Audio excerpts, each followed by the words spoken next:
Hi, my name's PJ, and welcome to our short presentation. Have you ever wondered how the rich keep getting richer while broke people stay broke and the middle class seems to be shrinking?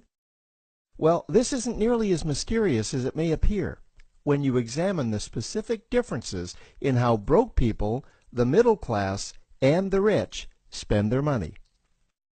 Now, this is such a simple concept, yet so profound, it nearly knocked me out of my chair when I finally understood it. I'm going to show you exactly how the rich spend their money, and you can evaluate for yourself why they keep getting richer and the broke keep getting broker, and why the middle class remains so stressed out. Now, to get started, I'd like to review some financial terms we'll be using during this presentation. The terms that you need to be familiar with are cash flow, which means money you bring in, expenses, which means money you spend, assets. Now, this is the most confusing one. You're probably familiar with the traditional definition of an asset, which is something you own or have equity in. However, back in the 1990s, Robert Kiyosaki introduced us to a new definition of an asset in his groundbreaking Rich Dad, Poor Dad series of books. Robert taught us that an asset is something that pays you, and that's the definition we'll be using here. Liabilities is the last term, and it's defined as things that cost you money.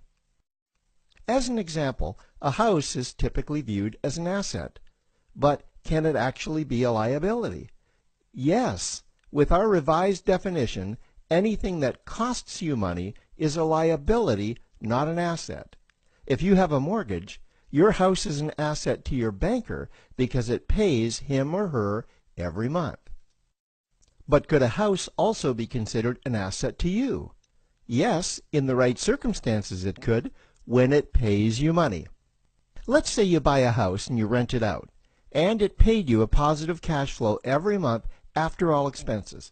That would then be considered an asset. Now, one more time with the terms, just to be very clear before we continue. Cash flow is money you make. Expenses, that's money you spend. An asset pays you, and a liability costs you. Now let's take a look at how broke people spend their money. Now, when I say broke people, I'm not referring to the destitute. I'm speaking about that large portion of our society that lives from paycheck to paycheck and who never seem to have any money. In fact, most times there's more month left at the end of their money, and I'm sure many of you can relate to that group.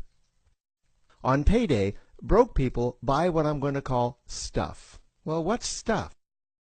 Well, that's inexpensive things that people buy that they don't really need to survive. You go into someone's house and you can't find any counter or tabletop space in the whole house because of all the stuff on it. Their house and their cars are full and cluttered with stuff. Well, where do they get all this stuff? They buy it at the flea market, at the garage sale, at the dollar store, at the craft show. So cash flow comes in and then it goes straight out the expense column to buy stuff. You see, broke people never really educate themselves on assets and liabilities. They justify buying all of this stuff by claiming that it costs so little. But over the years, it's all they ever have. The problem is their cash flow never produced or created more cash flow.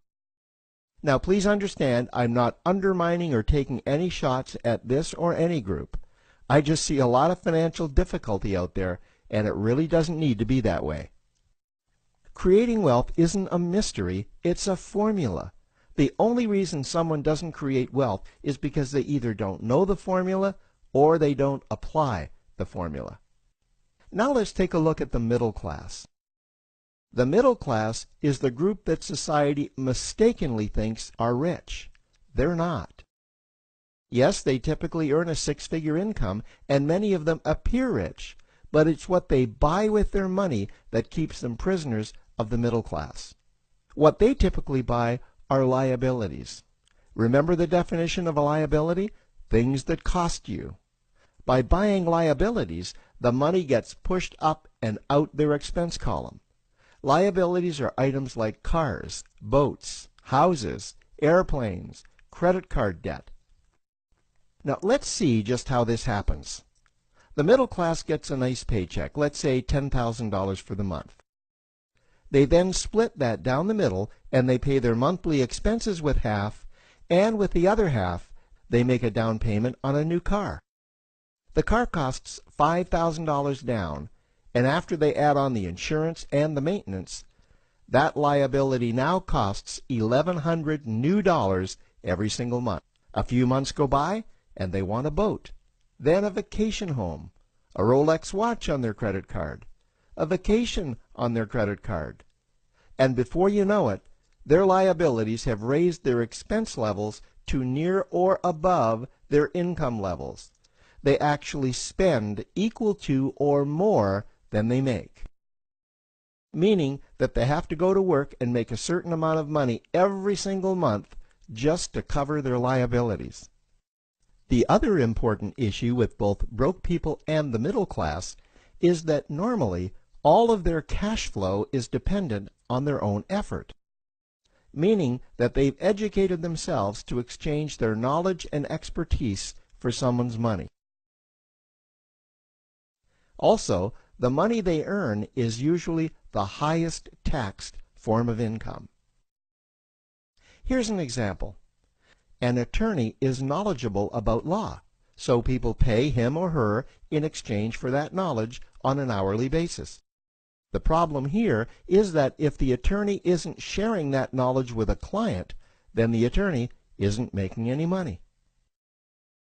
This causes lots of stress and anxiety in their lives, and if you ever ask them to take an afternoon off to play golf with you, well, they very rarely can because of how much money it'll cost them to take that time off.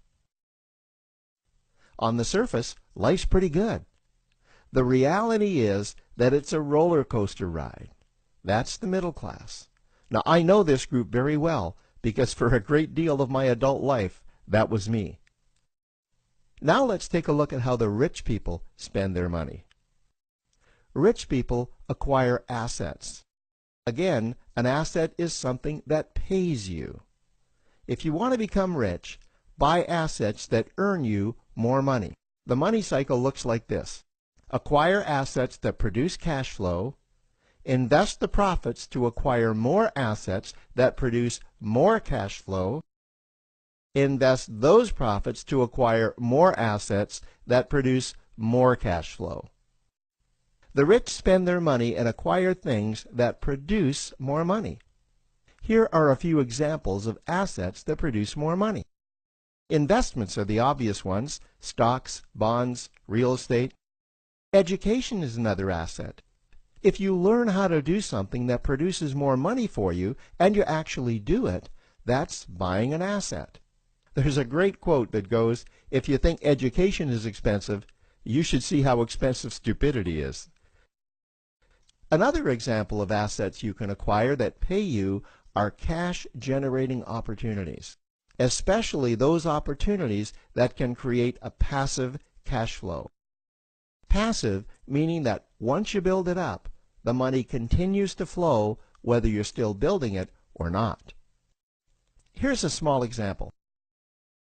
Let's suppose you bought a pinball machine and you put it in a barber shop, and you don't spend any of the profits. You save them until you can buy another pinball machine and put it in another barber shop. This, by the way, was Warren Buffett's first business. If you don't know who Warren Buffett is, he's one of the top 2 richest men in America. The rich are extremely eager to find those passive cash-generating opportunities because those opportunities continue to pay them month after month, year after year, long after they've stopped working the opportunity. You know, I see this happen again and again with successful entrepreneurs. They find a passive cash flow stream that they build up, and it continues to pay them month after month, year after year. They then take those profits and multiply them in another passive cash-generating opportunity, and then again in another. In conclusion, here's what I've learned over the years. You can't find these passive cash generating opportunities unless you're open to hearing about them. Then, once you find them, you must be willing to see what fits you and then act. Now, the reason I say this is that I once answered a hokey little ad that I ended up generating 7 figures from, simply because I answered that ad and then took action. These opportunities are out there, you just need to find them. You also must be opportunistic enough that when the right situation does present itself, you don't miss it. So remember, broke people buy stuff, the middle class buy liabilities, and the rich acquire assets, preferably cash-generating opportunities that can create passive cash flow. They then take that cash flow and invest it in another asset that produces more cash flow. That's the wealth creation formula. Now, I trust you found this